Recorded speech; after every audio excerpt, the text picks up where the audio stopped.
Hey guys, it's Ryan Fowler in the Inner Game Group. We are live with the Inner Game Group Saturday. We're talking about resilience today. Everyone here, hypnotherapists, life coaches, etc. And everyone just introduce yourself. We got a good clip today, but first we'll start with Jordan, then Gary, then Tim. I'm Ryan. Jordan, introduce yourself. What do you do? How's life? Life is good. I'm Jordan Kurtz with jordankurtzhypnosis.com. I help guys and everyone really end their limiting beliefs and unlock their full potential through clearing out bad mental models and putting in good, healthy ones. Okay, Gary. My name is Gary Hones with bigmindshifts.com. I help guys unlock their true, authentic self so they can unapologetically live as themselves. Excellent. Okay, Tim. Yeah. My name is Tim, and I am with clearthattrauma.com. And although I'm trying to focus on helping everybody and anybody, my whole goal is to help people find true happiness, which we call joy, and find a better way to deal with the struggles of life and the hand that was dealt you. And we're talking about that today, resilience, which helps people deal with the struggles of life and ultimately win. So, great lead in, Tim. Before we get started, we have a YouTube clip about a guy who's lived a tough life and has thrived. Hey, Ryan, I hear you have a free ebook. Oh, yeah, free ebook. First, we're going to talk about the free ebook. And thank you for that, Tim. So here we go. This is dropping, I believe, on Monday. So, innermasculine.com/free-ebook. Go here, put in your email. It's going to drop on Monday. I'm going to give you guys a blueprint for how the subconscious mind works, why it keeps you stuck. 95% of our behavior is determined by the subconscious. We've all heard what the subconscious, unconscious mind is, but no one talks about exactly what it is, how it influences you, why it controls 95% of your behavior, what's going on there. For those of you who struggle, many of us procrastinate, self-sabotage, we're stuck, limiting beliefs. I'm going to talk a little bit about addiction in this too. What's going on with that? Why is that such a hard nut to crack? Well, it's because our subconscious mind's controlling 95% of our behavior. It is the number one thing above all. I mean, you can look at your health, your gut, your conscious mind, all sorts of things, your hormones, they can all affect your behavior. But the number one thing by far is your subconscious mind. This is not up for debate. This is science. Everyone's heard about it. So many people know so little about it. And the father of modern psychotherapy said, that's Carl Jung, until you make the unconscious conscious, it will direct your life and you will call it fate. So this is an extremely important part of our mind that we should understand the blueprint to. What's going on? How does it operate? Why is it holding us back? Why does it move us forward to pursue certain things, even if those things aren't good for us, such as addictions? What's behind all that? It's going to drop on Monday. Put in your email address, get on the waiting list now, and it's absolutely no charge. So there's a plug for that. So we do have a great clip today we're going to pick apart. It's about resilience. It's a TED Talk. And it's about a guy who had a very, very tough background, eventually got his master's degree in the corporate world, and then an entrepreneur, became very successful, overcame. So what is it that made this guy overcome when he lived in a neighborhood when so many of his, inner city friends ended up in jail, gang members, dead, etc., drug overdoses, etc. What is it? Can we copy that? Can we get that for ourselves? So we're going to dig into that. I think we'll just do the clip and then we'll talk about resilience. We'll probably, pause it here and there. It's about a 14-minute clip. So, we got our first viewer. So welcome, viewer. And so we're going to play this on resilience. And I'll pause at certain spots for you guys to comment, and I'll comment as needed. So, and this is a really good clip, man, because this guy has a quality that will help anyone to thrive in life. You got to have resilience if you're going to thrive. Otherwise, you wither. So, here we go. What if I told you that you could overcome anything? There isn't a circumstance or situation known to man that you cannot overcome. That you are indeed unbreakable. Would you believe me? And more importantly than me telling you, if you told yourself those things, would you believe you? I want to talk to you about a critical element of happiness, success, and overcoming obstacles: resilience, and how it's built through some of the most painful moments. I'm not sure what the ideal route to a TED Talk is, but I'm guessing that my journey isn't it. I was born and raised in Oakland, California, coming of age in the 1980s, and it's nearly 20% unemployment rate for Blacks, systemic housing segregation and discrimination, education inequities, high poverty and murder rates, and the dawn of the crack epidemic and its partner, the war on drugs, that made historical criminal justice inequities even worse. Against that backdrop, I also came of age with a mother who would become an addict and a father who, though his listed occupation on my birth certificate says custodian, he was also a pimp. Despite their flaws and doing the best that they could in a situation that exploited the worst of themselves, I knew that my parents loved me to pieces, and I loved them to pieces. My mom had custody of me as we moved and settled into Acorn housing projects in West Oakland. It's during a 3-year period between age 7 and 10 years old that some of the most traumatic yet vivid moments of my childhood would play out as my mother's disease of addiction took root. When I close my eyes, I see them all just as clearly today as they happened decades ago. Like the time I discovered my mother's boyfriend, eyes wide open, laying on the floor of a drug overdose. A discovery that initially paralyzed me in fear, much in the same way that his body lay motionless at my feet as he blankly stared at the ceiling. Like the day my mother sat me down on my bed to read me a handwritten letter that my dad had written and sent me in the mail. It would be the first time I'd ever heard the 5-syllable word incarcerated and learned what it meant. Like the day my grandmother, who took over raising me when we were evicted out of the projects due to my mother's addiction, received a call to inform me that my father, after being jumped in a prison fight, was brain dead. He would die later that night before I ever saw him again alive. Like the times I would later visit my own mother in jail. A hazy plexiglass window separating us physically and emotionally, while also serving to remind me of the fate that my father met in those very walls.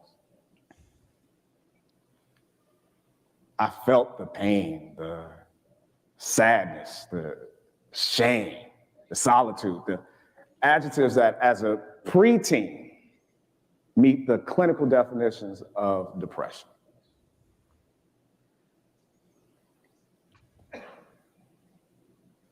Yet when I opened my eyes,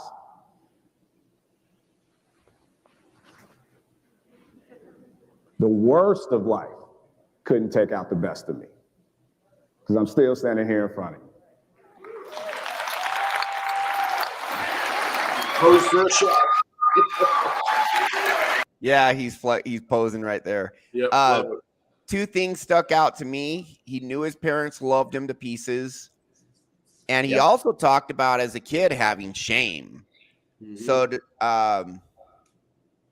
maybe we'll play a little bit more, but I wanted to point that out because I think those are 2 points to comment on. But let's see what he ended up doing. He went through all this. What were his accomplishments? He didn't just survive, but he thrived. So let's hear him talk about that.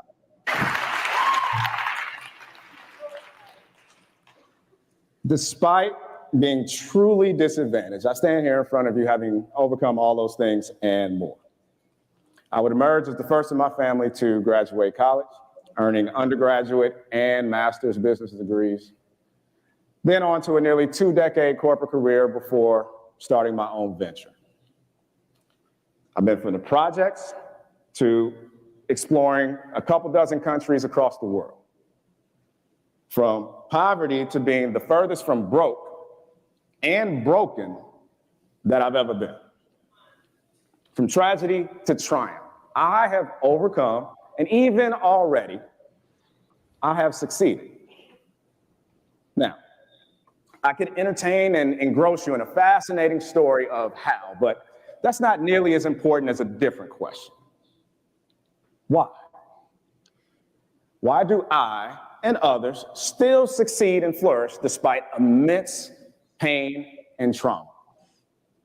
Those people and myself, they aren't just strong or thick-skinned or good at compartmentalizing. What they are is resilient.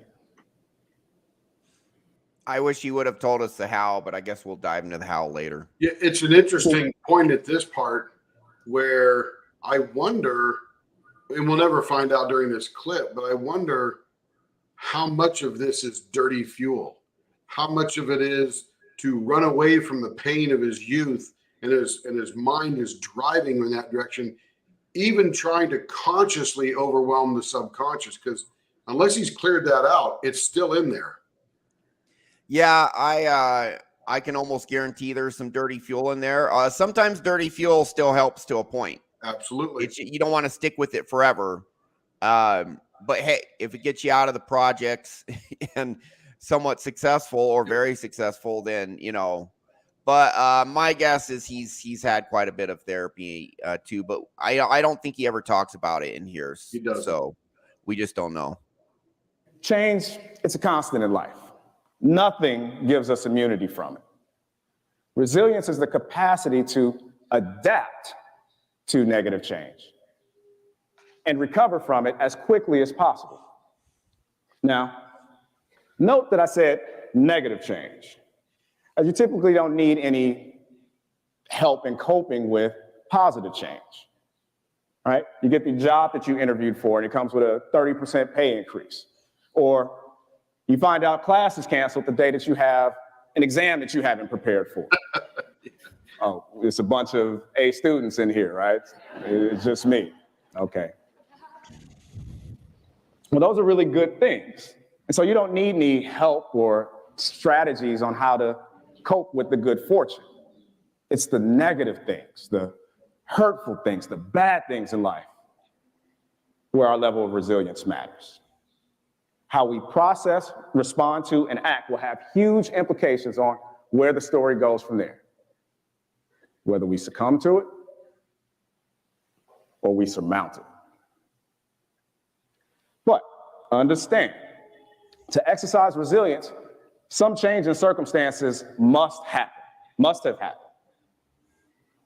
Some change in circumstances must have happened.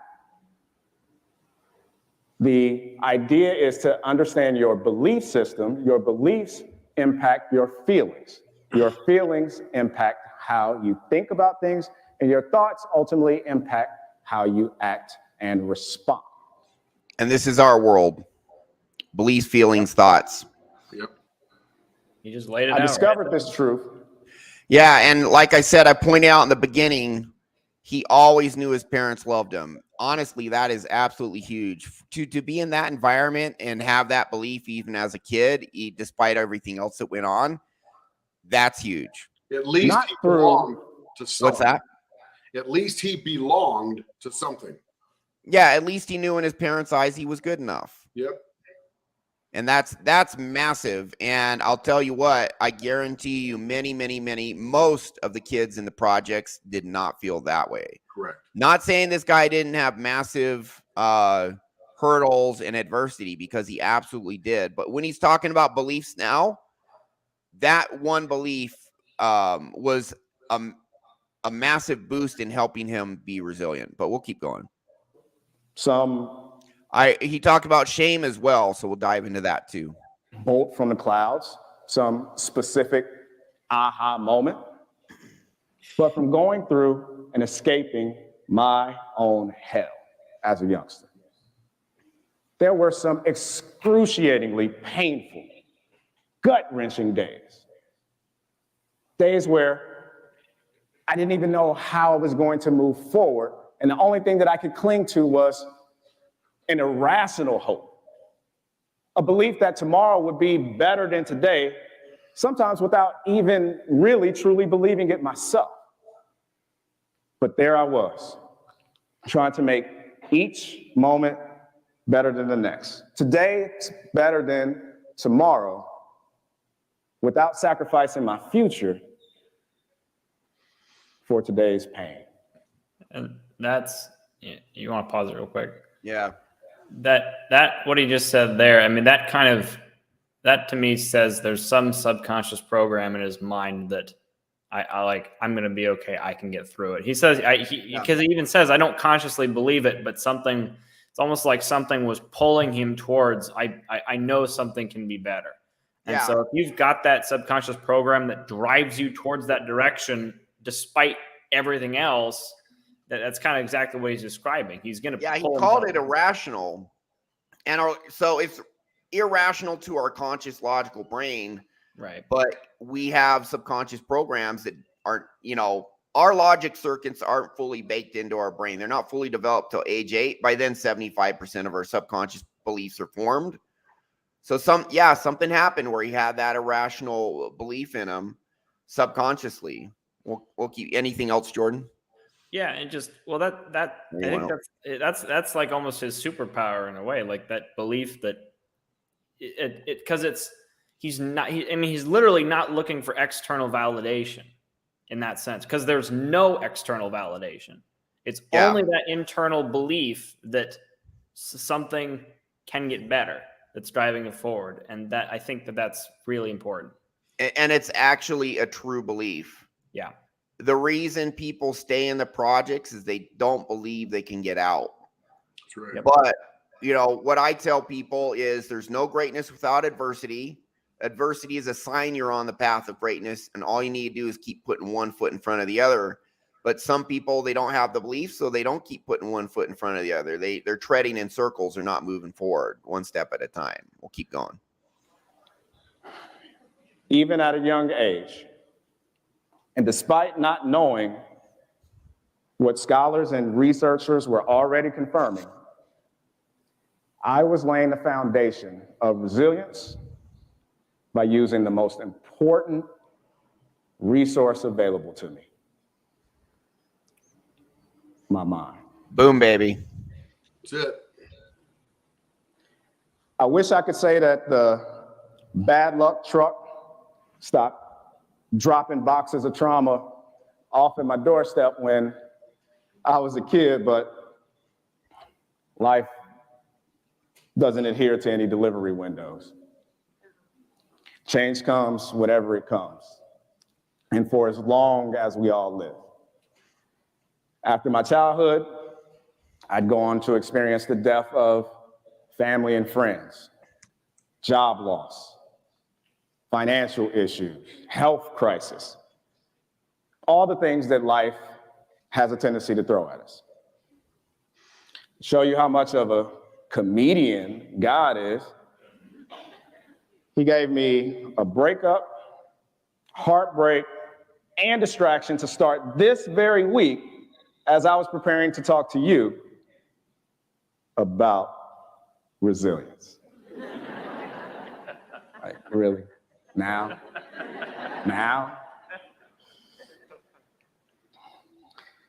So what does trauma teach us about resilience? Sometimes we need to tell ourselves what to think when our mind starts telling us things that we don't need to hear. That you can and will overcome and succeed. And not just in spite of, but precisely because of. Boom, truth bomb. Yep. That with the proper perspective and a positive attitude, we have power. That life is easier when you're prepared. And just because you can't plan for everything, doesn't mean you can't be ready for something.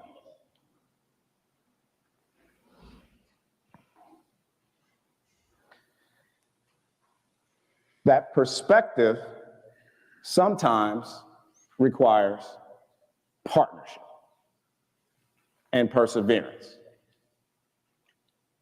And understand, sometimes it gets hard and it's tough and it's painful. You get tired, you get weak. And when you don't know how to keep going, sometimes all the strength you need is the strength to ask others for help. That it's okay to acknowledge that I was a victim, but refuse to own being a victim. Bingo.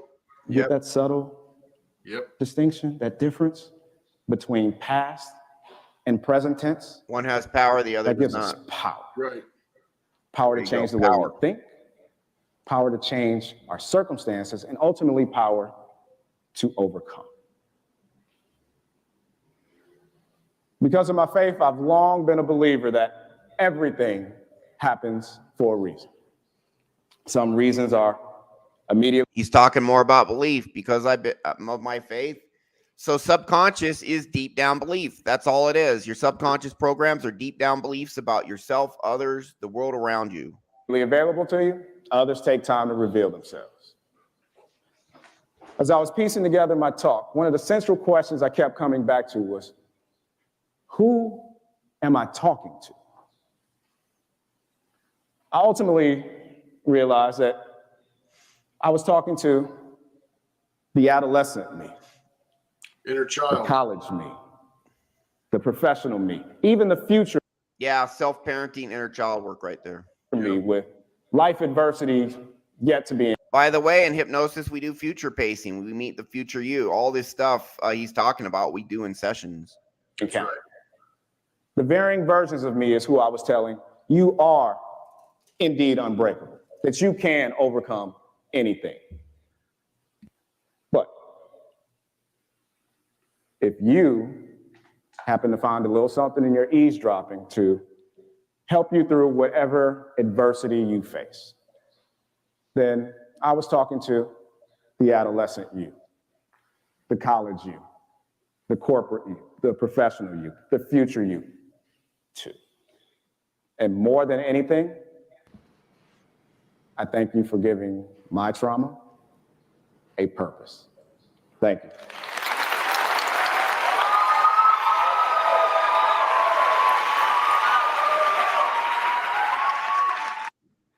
All right, amazing. So, one thing I want to point out, if that guy never had trauma, he wouldn't be on that stage and he wouldn't have had resilience. No greatness without adversity. Comments, any of you, anyone else? So should start with Jordan and go around the clock here. Just chime in, guys. Yeah, I like, I mean, my favorite quote is, I was a victim, but I refuse to be one now. That belief in itself is so powerful that he says, he lays it out so well. He's like, see that distinction? He's like, I was, and I refuse to be now. And I feel like, it's a great line. Great line. Yeah, I love that one as well for a couple of reasons. One is being subjected to something that could make you a victim is going to happen no matter what we do. And then, like you said, Jordan, he didn't own being a victim. He's like, I'm beyond that, right? I'm not going to sit here and just do nothing and be a victim. I'm going to move ahead and do what's right for the adolescent me, the college me, the future me, the professional me. He named all his inner people that he is dealing with and future pacing himself. Okay. Yeah, I think it's really easy to forget that like surviving is also winning. You know, like when you're actually going through it, which most people are, right? Because they've never actually tried to deal with their subconscious in any way, tried to look in their past in any way. They're doing the best they can, and so like without all that information, most people are surviving, and you know, assuming it's done in a way that fits society and you can like blend in, like that's already a win in some ways. Yeah. You know what's key here is, number one, he's a very eloquent person. He speaks well, he communicates well, and he even gave us a tiny, tiny glimpse into how hard it was to go from where he was to where he is now. He talked about how tough it was and how hard it was. And one of the things that he really keyed in was he didn't do it himself. So there was tremendous help along the way. He said partnership first before he said that resilience. So he reached out to a lot of people along the way and somehow was intellectually capable enough and not damaged too much that he was able to reach out. And I think that's key for this particular guy and anybody else we deal with. When they come to us, they're now reaching out to reach inward.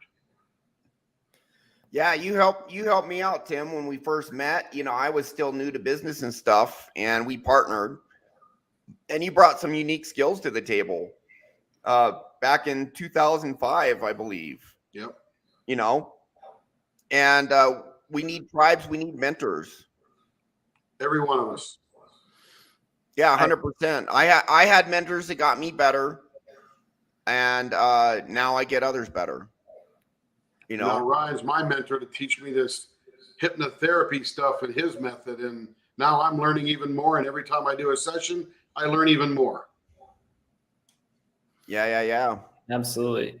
I think one thing we should talk about is what's the difference between him and, because his story is probably not unique for someone that grew up in that kind of environment. Yeah, so I was thinking of that too. Why does he have all this resilience and why others might not? And I think it goes back to what Ryan said earlier of that there has to be some subconscious belief that things can get better to pull him out of that. Because why do people get stuck in that victim mindset? It seemed like it seemed like he had some subconscious program inside of him from childhood that wouldn't allow him to that believed that things could get better no matter what. And without that program, I think that's what keeps people stuck. But with that program, it keeps people moving forward all the time, because it feels natural for them to always continue to get better even when things are bad, because they tend towards action rather than inaction. And so I think that's really the moral of his story, is that he has that belief inside of him that he will always push forward no matter what. And that's really where that resilience comes from. Yeah. Why do some people get that in his situation when most don't? Most don't in the projects don't get out and succeed like he did. He got his MBA, then his own business. Go ahead. We don't go over it. He doesn't go over his whole story. But I think it's evident from his resilience that probably early on in life, if he was born in the 80s, early 80s, that his parents probably loved each other, and he observed that as a child. Well, he said, I knew my parents loved me to pieces. Absolutely. And he loved them back because he idolized them. Things eventually went off the rail, which caused his father's death and then his mother's incarceration. We don't know what happened to his mom, but her boyfriend died. And that was some age above the age of 7, I sort of get from his story. So he had a really good programming in the beginning of at least belonging to a unit, and knowing that he was good enough for them. And once that's implanted, no matter what tragedy comes along, because I didn't hear a lot of rage or resentment along the way, and maybe he's gotten rid of that and can speak about that. He said he had shame as a child. Right. I noted that too. And I think that's tied to maybe his situation, being in this low status, Mm-hmm. I have clients say, other people have moms and dads. Why don't I? And that would be a match for his situation. His dad's in jail and then died. His mom's in jail. Other kids have moms and dads. Where's mine? That can cause a lot of shame. But keep going, Tim. Yeah, and when you visit your parents in jail, you're not 6 and go there by yourself.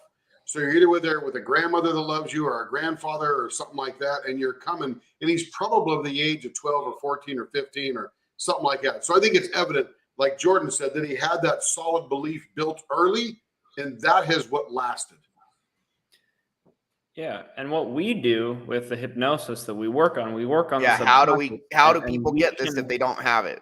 And Go ahead, Jordan. And we can pull out those bad beliefs and put in a belief inside you that, like he has, that no matter what happens, he'll be okay. He can push forward. That's one of the things I say at almost every time I've hypnotized someone. At the very end, I'm adding in suggestions to help reinforce what we've talked about in the session. Yeah. Mm-hmm. And one of the things I always say is, that life isn't always easy. You know that you'll face more struggles, but you also know that you have the strength to overcome them. And so that's one of the beliefs we can put inside our clients and the people we work with, is exactly what he's talking about in this TED Talk, is that ability to have resilience. And you can keep reinforcing that belief, you can do, just on your own and through your actions. So, yep. What are belief systems of those who don't have resilience? Well, I think it's really simple. It's like you really can't outperform your belief systems.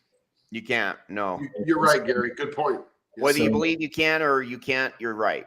Right. And so, like, if you see someone who's always been stuck in the same situation, well, it's because they don't believe they can get out of it at some level, right?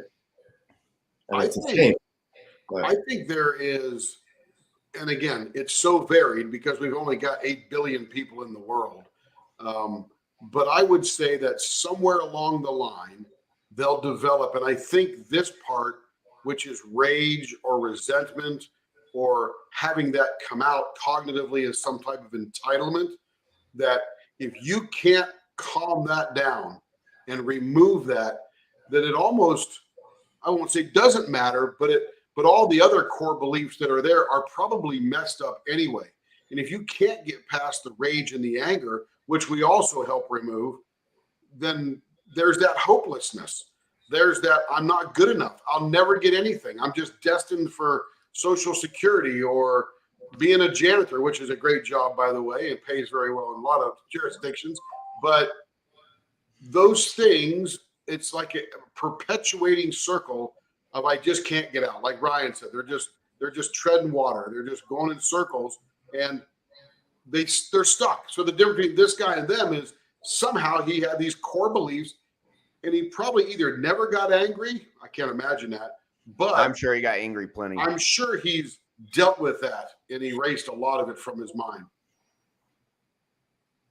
Yeah, so I'll tell from my own experience because, mom had narcissistic personality disorder, has it. Grew up by late teens, very early 20s, hated myself, felt completely worthless. I did have a point where it was just total despair, total hopelessness. But what moved me forward was, I guess, a desire and a belief that I didn't accept the pain, meaning there has to be something I can do to get better. And that's the desire that was in me. There's got to be something I can do to get better, just constantly searching for the solution. And honestly, it took till age 38 until I found it. And were there periods I didn't really look for a solution? Yeah, there's periods where I was just kind of living life and, I guess wasn't working on the solution at the point. But I kept coming back trying to find ways to get better. And excuse me, early therapy to a point did get me better. There's a lot it didn't do. It took a long time. But I would say, you know, within the first year, I was probably 25% better after a year of therapy, like weekly therapy. You know, it's 60% better after 15 years. It kind of had a drop off, but keep trying. And it's funny where life takes you. I mean, I had a business fail where I got a car repoed. I couldn't pay rent. I had to move back in with my parents and all the stuff that came with that. And broke for 3 years. But what I tell my clients is the more you do anything, the better you get at it until you have enough skill to get what you want. And that is absolutely true. My first business failed. I spent 2 years before I moved to Utah and started, you know, what we were doing with you, Tim, which we were fairly successful at that when I was with you. And I was back in 2005, but I prepped for 2 years to get to that point. Living, you know, I didn't have a car. I had a fold-up chair. I had a fold-up table. I had a computer with internet access. And I spent from, you know, so my living expenses were basically almost zero. Spent maybe $800 on professional training and had the internet. And that was it. And 2 years of that, learning everything I could, researching. And then by the time I met you, I think we made like just right around 6 figures was what I was making when I was you. Except we did have one really good year where it was like 150 or so. Anyways, you just keep moving forward. You just keep looking for solutions. And I think some people do have this kind of hunger and desire on them that, man, this sucks. I don't accept it. I'm hopeless. But what else am I going to do? I got to keep looking for a solution. I got to keep looking to improve. And if you have that fire, that desire in you, it is only a matter of time before things do improve. Yep. And that's resilience. Even if you don't have hope, but you only have a desire and you're trying something to fix your situation, eventually things get better. And all you got to do is keep putting one foot in front of the other, because and I'm not talking walking around in circles or playing it safe. I'm saying by one foot in front of the other, you keep trying to progress. And if you do that, the more we do anything, the better we get at it. Maybe you have a lot of false starts. Maybe you go, you know, my degree's in music and sound recording. And then I was going to go to computer animation. And then I got a sales job. And then I started a business. And then that blew up.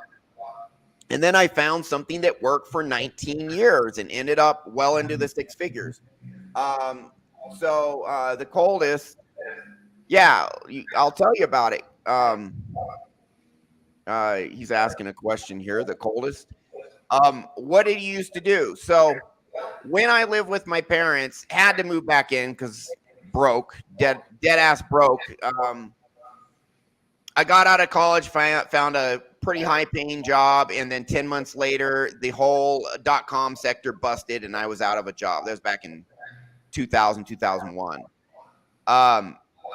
Then I started a business and that failed. And so what I started is I got into the field of asset protection, which is using companies and trusts to protect wealthy people's wealth from lawsuits.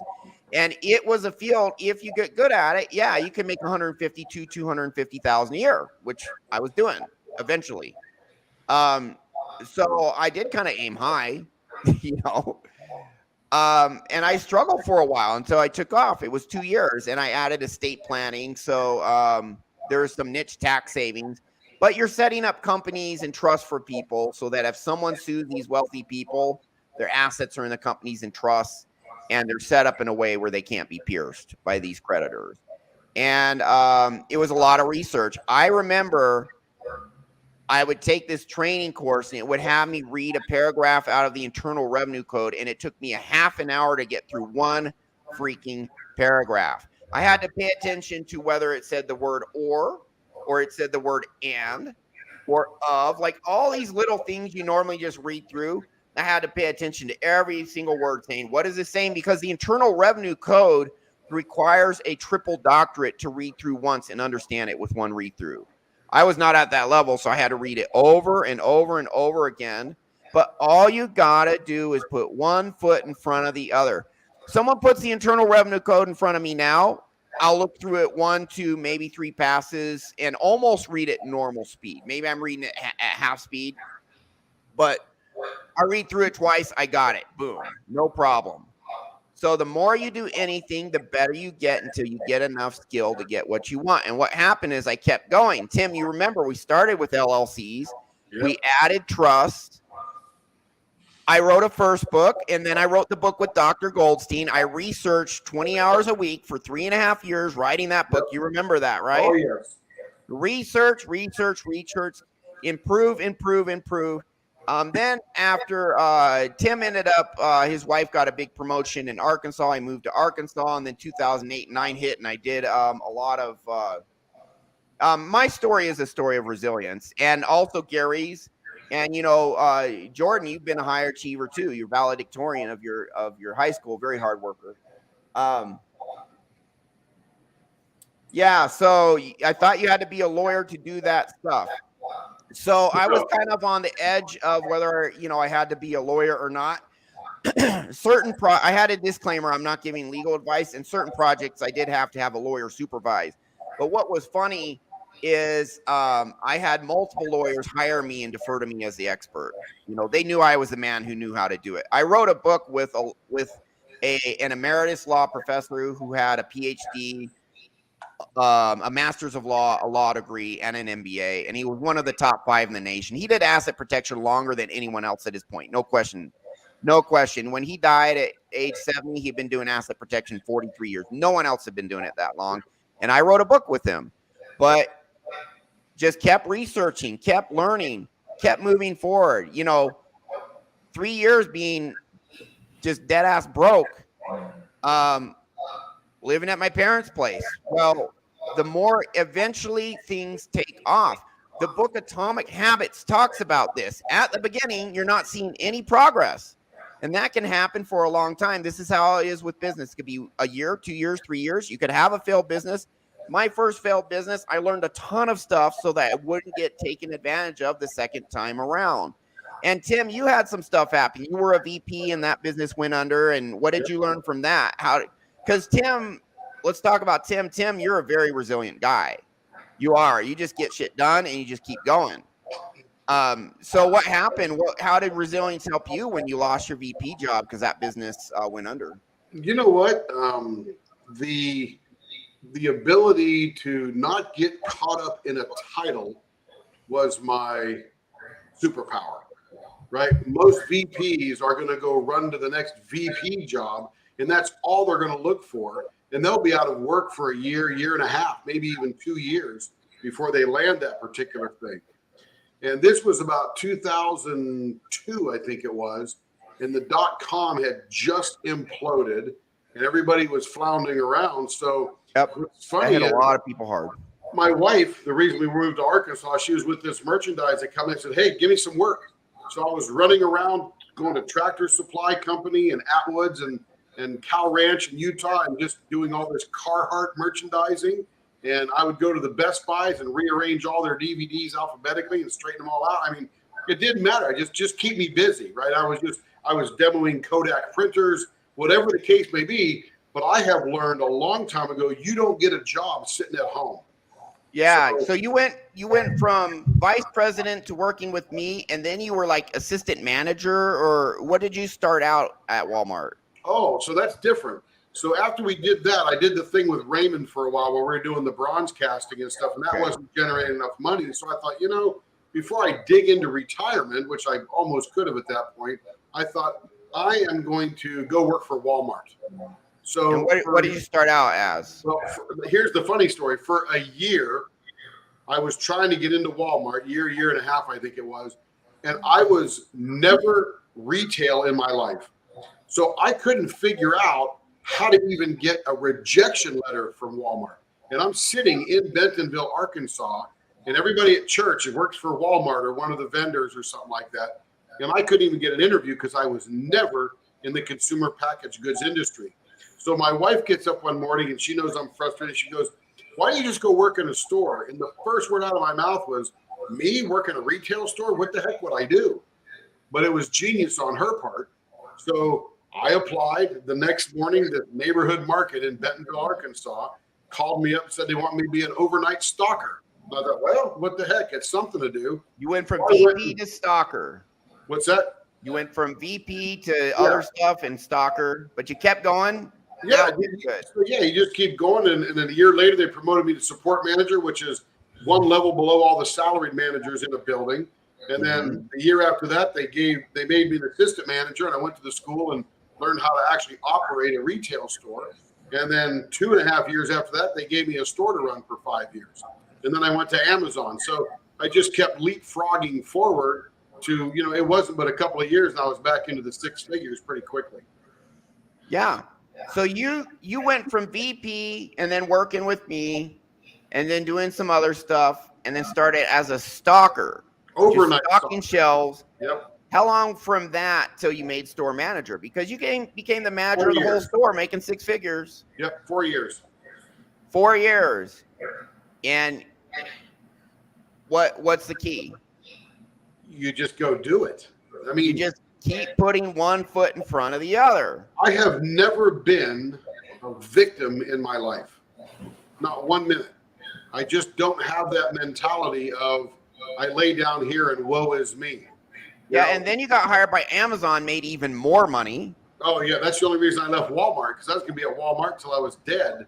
And because I was absolutely loving running a store, and I was going to go up from there into district manager and all that kind of junk. But Amazon tossed a lot of stock at me and a lot of big salary and $75,000 signing bonus. So I'm like, okay, I'm going, So did that for 2 years, and signing bonus hard to turn down. Yeah, I'm telling you, man, it's money in the bank. But and from that, I said, okay, after 2 years, and by the way, Amazon has got to be one of the most toxic environments I've ever worked in. Damn. So it's super woke, right? Is it toxic because it's woke? It's beyond woke. When I sat down and did the equity training on the computer kind of thing, I go, I see this is near the end for me at Amazon. Because it was, and I didn't recognize it then like I would now, but it was 100% victim mentality. Man. 100% victim mentality. So I retired and became a Twitch streamer. So I was streaming on Twitch for 4 or 5 months, and the company that I'm working for now tantalized me with a bunch of technology. But talk about resilience, Ryan. I never did what I'm doing now until I was 59 years old. Yeah, and what you do now is pretty damn cool. It is fun, but my first assignment about 4 months into my job was my boss says, hey, you need to fly to Germany and meet with Accenture. Well, Accenture is a $60 billion organization, super high-end, all this kind of stuff. So there I am in Germany, wandering my way around. Of course, they drive on the right side of the road, so that's good. And ended up sitting in the office, their innovation lab there, and where the heck was I? I can't remember where it was. Oh, Essen, Germany. And they said, hey, our client is Aldi Nord. Well, I just came from Walmart, so I can speak retail. So here I am 2 months after that in the basement of Aldi Nord, which is a very nice basement, by the way, in Essen, Germany, building this retail technology lab in their basement so they could check it out. So all the way along that line, I was nervous every step of the way. Like, am I going to know enough? Am I going to be able to speak to it? And I was just eased through it little by little. And, but I remember getting on the plane in Atlanta. I go, wow, 10-hour flight to Stuttgart. Man, I never have been on a flight that long. What the heck do you do for 10 hours? It goes by quick with all the movies. But what was it in you that made you willing to do this? It was my job. You're going to Germany. Oh, okay. And I met the guys on the Zoom call and stuff like that. That we got there, and they were very inviting. Had a good time. When they start talking retail, that's my business. I talk retail now. And, so here I am talking. I've been in the headquarters of Lidl, which is the Schwarz Group there in Heilbronn, Germany, Neckarsulm, Germany. And I've been in the headquarters of Aldi Nord. Everybody knows what Aldi is. So it's just amazing that I've been able to now experience this stuff, and it's 100% just not laying down and being a victim. It's Yeah, doing something, circulating. I would say, go ahead. Yeah, well, what we've talked about on this show before is we've seen plenty of clients who have this fear of failure, right? And they procrastinate because they have a fear of failure, and they don't move towards the things that they want, but they fear that if they fail, it'll reinforce the belief that they have about themselves that they're not good enough. 100%. But it's almost like the opposite of resilience, which is they move forward even though there's no conscious or environmental guarantee that they're going to get better. It's just this belief, which is almost the opposite of the people that have this belief of this fear of failure, which is I can't move forward because I'm not good enough, and it pulls them down. They're being pulled in opposite directions. And so that's what I think. Not believing in your value or your ability kills resilience. And I think what kept this one guy resilient is that he knew his parents loved him to pieces. So he had, I believe, some level deep down of self-love because of that.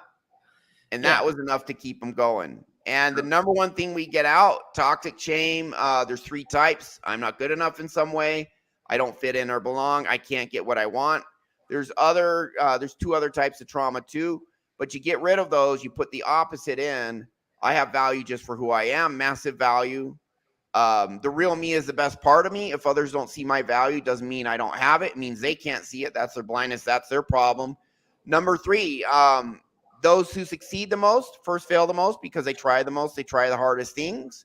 Failing is a sign. There's no greatness without adversity.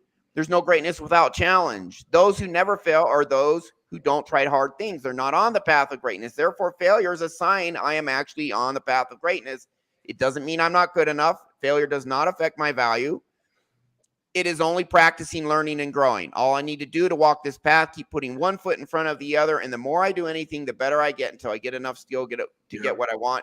You put that in your core and you are resilient. Right. These belief systems make you resilient, and it's true. You just need to keep pushing forward.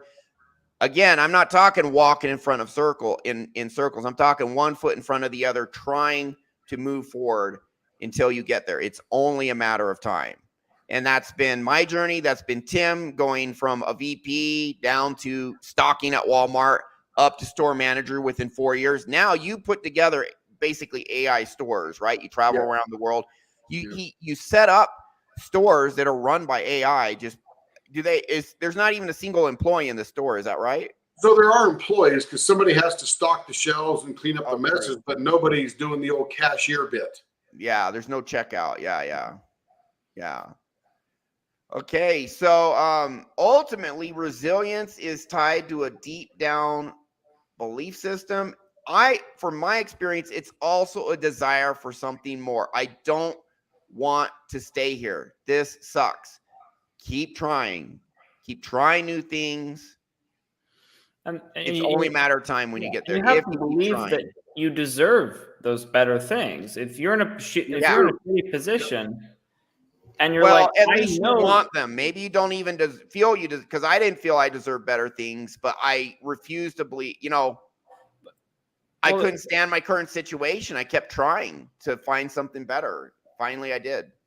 Well, I think, but isn't there's part of you that I think there must have been some part of you that thought you should have that. And if you thought you shouldn't have that at all, do you think that there's any way that you would have? There were times I did not feel that at all, but I did have a desire for something better. I think that got me to a point where I would get glimmers of hope. What do you think that difference is between you had that desire for something better, but you didn't think you deserved it? Like how do you because I kind of see it as that a little bit. So I think there's a bit of an intellectual pursuit because Ryan belonged to a church that all they talk about is happiness and joy and families and stuff like that. And he probably had he probably saw some evidence of that happiness and joy. That's true. There was some of that in the church. You're a child of Even God. You though can he be didn't get it in his forgiven. own That's home, true. He was going, I know it's out there somewhere intellectually. I mean, it's a very bad. I knew there was a solution somewhere. Yeah, I did believe in salvation. That was part of the religion for sure. Somehow, so that belief combined with the desire kept me going. That's correct. Yeah. So I would think that overwhelmed that one's, and a lot of people don't have that. A lot of people don't have that example of what could be. Yeah, I did believe there was a solution. I didn't think I was worthy, but I thought I could be redeemed. Yeah. So, desire for something better is huge. And the reason my last career, you look at the last 5 years of the career I just gave up, I was making 190 grand a year, working at my home, my own boss, no boss above me. You know, for many people, dream job. I set the intention, you know, I did aim big. I told my dad, I could make 150 grand a year at this. And eventually I made that and more. He didn't believe me, but when I started out in the business, I did believe I could do that. So yeah, but that was at a point where a good chunk of my depression was resolved and I wasn't in the utter pits of hell. I did have a little self-belief, but you just keep going. Yeah. You know, listen, if you want to be successful, set your sights high. And then say, what do I need to do to learn to get there, and keep trying stuff and keep moving forward until you get there. It's really as simple as that. Or you may decide as you're moving along the path, you know what, this path isn't a good fit for me. I did day trading for 2 years, 20 hours a week, learning Forex for 2 years. I still use those skills, but I came to the conclusion the type of work this isn't what I want to do. I want something else more. Hey, fine, but you keep moving forward. If you try one thing and you come to the conclusion it's just not what you want to do, you learn something. Thomas Edison tried 1,000 times to invent the light bulb, failed 1,000 times. He said, I didn't fail. I learned one more thing that didn't work. I learned one more path I shouldn't go down. That is valuable. Now you can stop pursuing that path and try something else. There is value in that. It is not wasted time. I've tried multiple careers until I found something that worked. It's all good. It's all good. Yeah. And now the world uses some version of light bulb. Yeah, I mean, my life is great now. My life's awesome. You know, you just build on it. Things build and build and build. Build good stuff. Keep putting one foot in front of the other. Yeah. Yep. That's resilience and the desire. Yeah, you have to have bare minimum. You have to. People who never get ahead is because they settle. They just get to the point where they give up. Yeah. Yeah. Got to have that desire. And yeah, there is some kernel of core belief there that the answer's out there. It's possible. You know, but you can have moments of absolute despair, absolute depression, absolute hopelessness. I've been there, but when that passes and you get a little glimmer of hope, you start moving forward again. Resilience isn't perfect. You're not perfectly resilient. There's gonna be times where you like, screw it. And you just, I mean, I knew guys say screw it and they'd smoke weed for 2 weeks and just be totally stoned out. Now they're making 6 figures, don't smoke weed at all. You know, I mean, you're going to have times where, yeah, it really does go completely to shit. Yeah. But you get back on, you stand back up, and then after a while, you keep going. And by the way, my point about going to Germany and talking to Accenture and stuff, that was difficult. But really, you're like, really I'm willing to do it. But I went and did it just because that was my job. And I'm like, well, I'm either going to fail or I'm going to succeed. And we succeeded. So give it a shot. It worked out. Yeah, it worked out. Okay. That's the vulnerability part. So you can start out in a terrible place like that guy that fantastic guy who gave the TEDx talk. I can't remember his name. I'm sure. What's his name? Charles Hunt. Okay. Have that desire, keep trying, keep putting one foot in front of the other.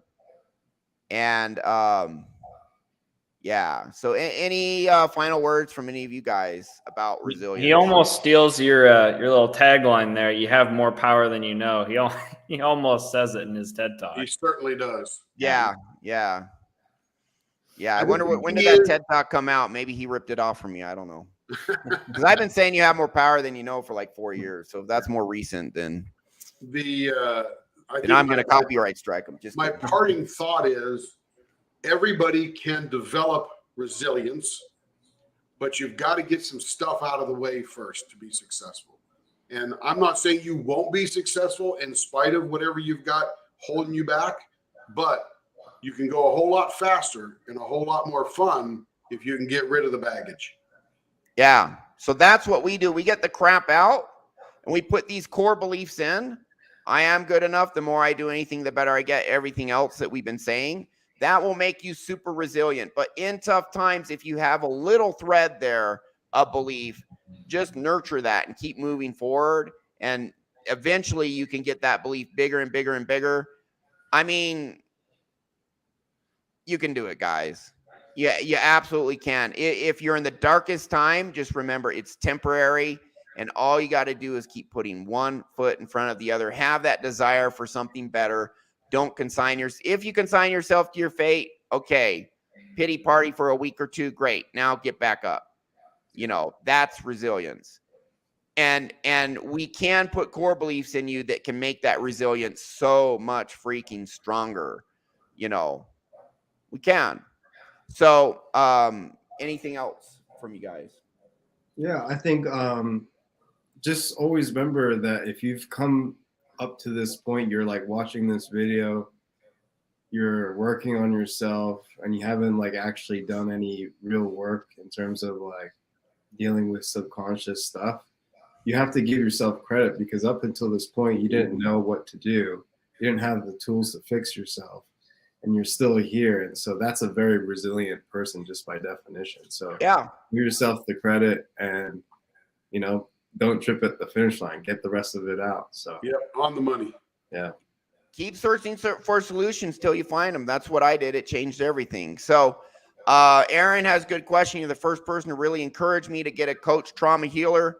What is your current title as it relates to this information? Go to my website, www.innermasculine.com. These other guys can help you as well. Everyone here, well, okay, Tim, you've always had a good inner world, but you saw me use hypnosis. You saw your wife use hypnosis. Massively changes the core level. Jordan, you used hypnosis on yourself. I've used it on myself. Gary, used on yourself. Big core changes. Everyone here. I still use it on myself. Yeah. Ditto. Yeah. Like, so we practice what we preach. You know, I notice stuff. You know, this is I want all the toxic shame out of myself, and it's way less than it was. But like, if I notice, you know, even just the other day, I was reading some sort of text message somebody sent, and I had some physical reaction, like, "Oh, that's weird. I didn't realize. I haven't seen this before. Like, why am I feeling like there are like." Once you get triggered, you can clear it. You're right. like, oh shit, And that's there. Let me clear that also, now. Once you have this tool, you give yourself permission to look for these things. You no longer shy away from trying to hide from these feelings. You're almost like chasing them because you know you can get rid of them. Yeah. And so it almost becomes a little addicting in a way. It's like, how much crap can I clear out? Because I know I can clear it out. Yeah, So you're once no you learn longer these techniques, afraid. you got the power. And So Jordan, what's key is you know what the result is going to be. Exactly. Yeah. Even Yeah, you better know and you better. Yeah. Mm-hmm. So, Aaron, if you want to see if this works, on my Inner Masculine channel, go to the video section, and there's like 7 deep video interviews of guys who changed their life. 1 session, 2 sessions, maybe 3, totally changed their life. And if you go through the live videos section of this of my YouTube channel, there's like another 10 interviews, 10 or 11. Just look at the titles. It says, I interview this guy. You know, the first 2, Jorge and then Jordan, they both in-depth how hypnosis helped them.